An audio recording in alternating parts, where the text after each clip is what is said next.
Sarap. Lami. Lami. Lami.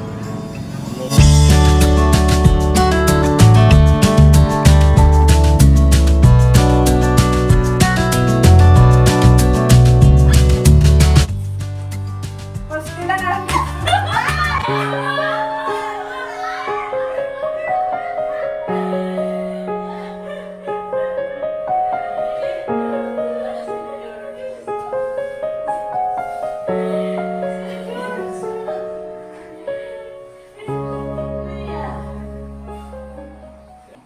Paano ang reaction natin ni Nerva? George, ikaw ba yan? Anak ko yan. Ba't may slow mo? Sabi niya si George pa yan. Gusto mo malaman? Ano eh? Sabi niya si George pa yan. Sasampalin ko lang mo to. Hindi, alam na lang. Nope. Sabi niya si George pa yan. Ang galing magdrama ni Junjun ah. Alam mo na natin ni Nerva. Hindi niya alam. Kasi kinakausap kami tinatanong. Ano?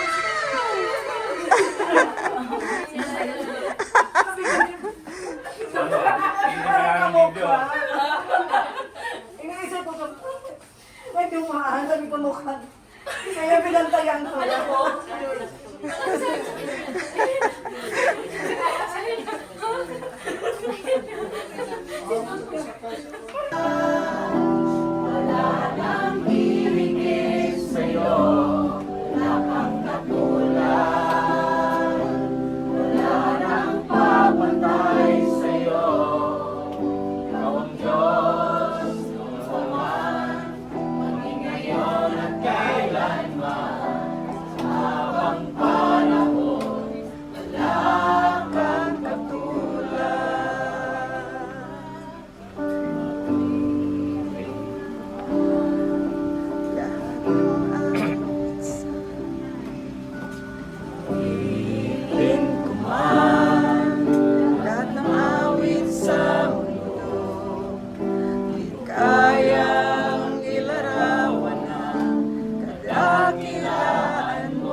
Thank you, Jesus, for dying on the cross for us.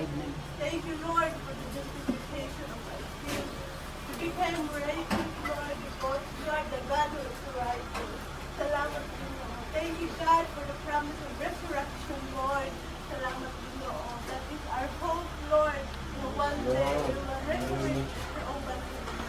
Salamat, Lord, sa life ni Nanay Lidio, Lord, because of their family, Lord. She become a blessing to the family, to the community, to the relatives, and friends, Father God. Salamat po sa pinabuti, Father God. You deserve all the glory. You deserve all the praises, honor, and adoration. In the mighty name of Jesus, we pray. Our praise. Amen. Mapugnan nimo ang imuhang pagtanda, no? Wala na kay ngano man diha kag Ginoong sa Kristo kanang naay paglaom nato diha sa new body nga iyang giandam for us. Ug dini allow me to read this one sa katapusan. 1 Thessalonians chapter 4 verse 13 ingon siya nga, we do not want you to be ignorant, brothers, about those who have died, so that you may not grieve like other people who have no hope. For if we believe that Jesus died and rose again, even so, through Jesus, God will bring who have died with him. For we declare to you that the Lord has told us to say, we who are alive and remain until the coming of the Lord will by no means precede those who have died. With a shout of command, with the archangel's call, and with the sound of God's trumpet, the Lord himself will come down from heaven, and the dead who belong to the Messiah will rise first. Then we who are alive and remain will be caught up in the clouds together with them to meet the Lord in the air. And so we will be with the Lord forever. And then in verse 18, yun siya, so then, encourage one another with these words. You see, their encouragement in the early Katong church, no, is the hope of the coming of the Lord. Okay, this is the only thing na nato nga paglaom, because kani nga kalibutan, let us all remember that this is not our permanent home. Yun ang pulong sa Ginoo nga mga lumalabay lamang taani, mga turista lamang taani ning kalibutana. Bindot ang naay bindot nga balay, no, mas preferable ang mas bindot mas advantage ang naay bindot nga kahimtang.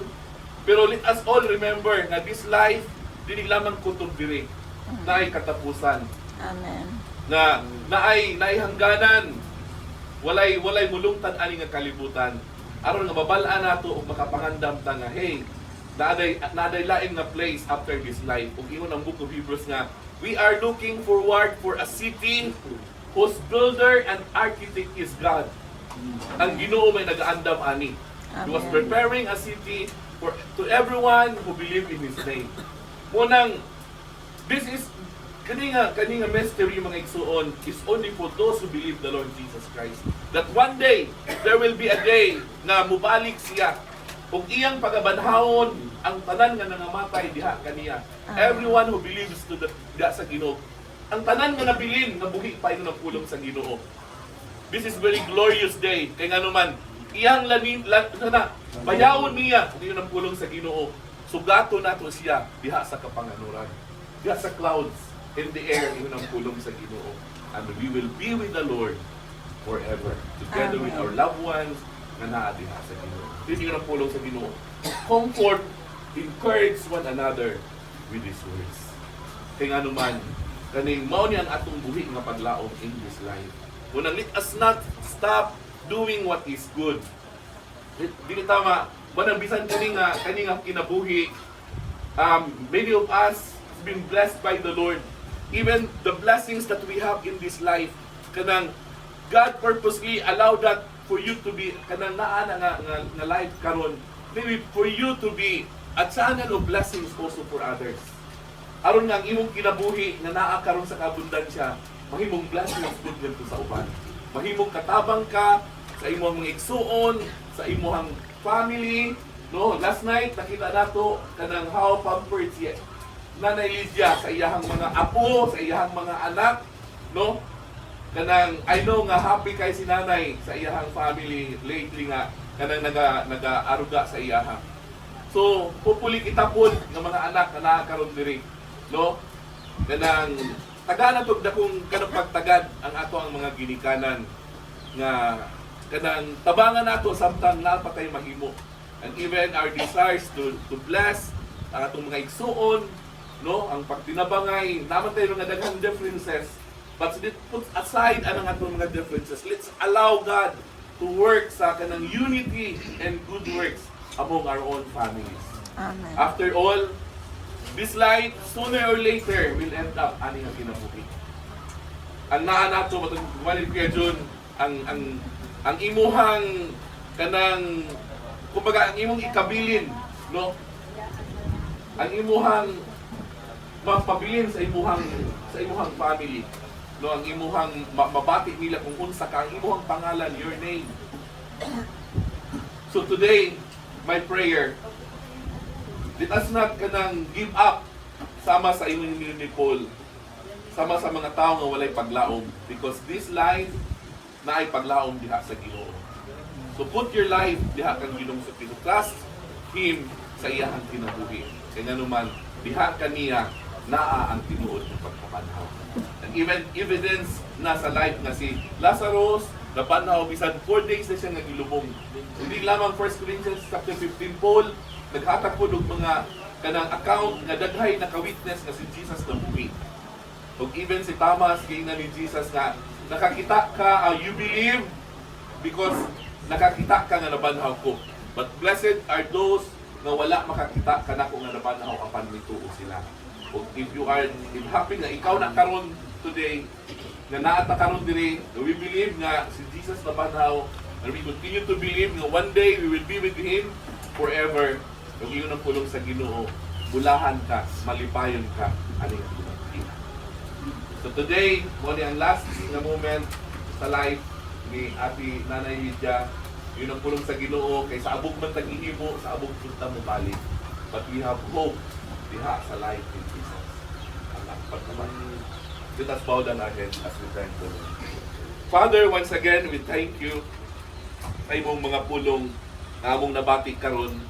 Salamat kay Luyo sa kanang kasub-anan na ay kanang nakita namo nga paglaom ug kalipay diha kanimo. In fact, even si Paul ingon siya sa iyang mga pulong sa Philippians 1:21, for to be to live is Christ and to die is gain. And even the same na word ngayon ni Ate Nanay Lydia, Lord. And so we thank you, God, even today, ang among pag-ampo as we continue to move on pa yung cemetery, your protections to be with us. Kung karon ng tanan nga naa diri Ginoo ang imong favor, kung pag-uban ka namo Ginoo hangtod sa time na matapos kini nga scenario, Lord. We thank you and we want just to give you glory.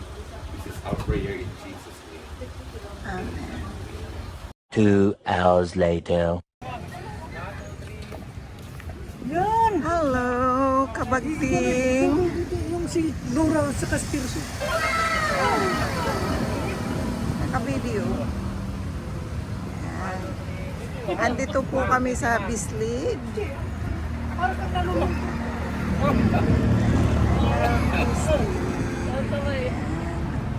Mga anak ng Kuya Julie.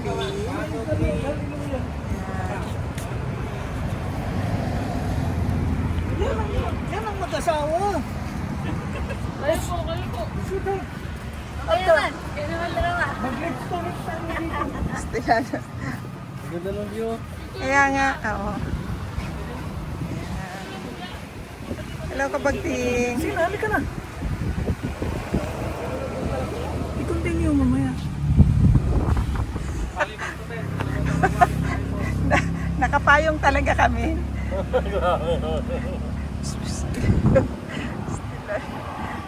Ayusin mo at bagong mag-asawa kami.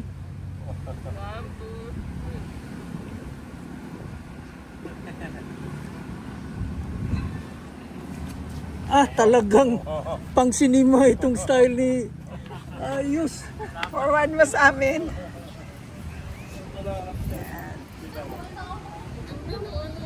Ganda ng...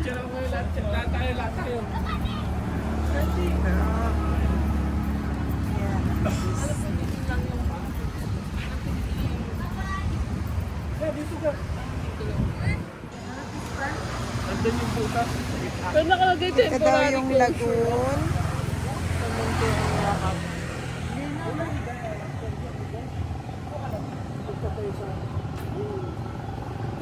Dito naligo sino ba? Si Ruben Padilla? Nice. Gaano kalamig yung tubig niya? Hapon na. Mr. Kabangting, nandito. Mrs. Kabangting. Para mag-condition ng buhok. Durian mo. Durian at tamara.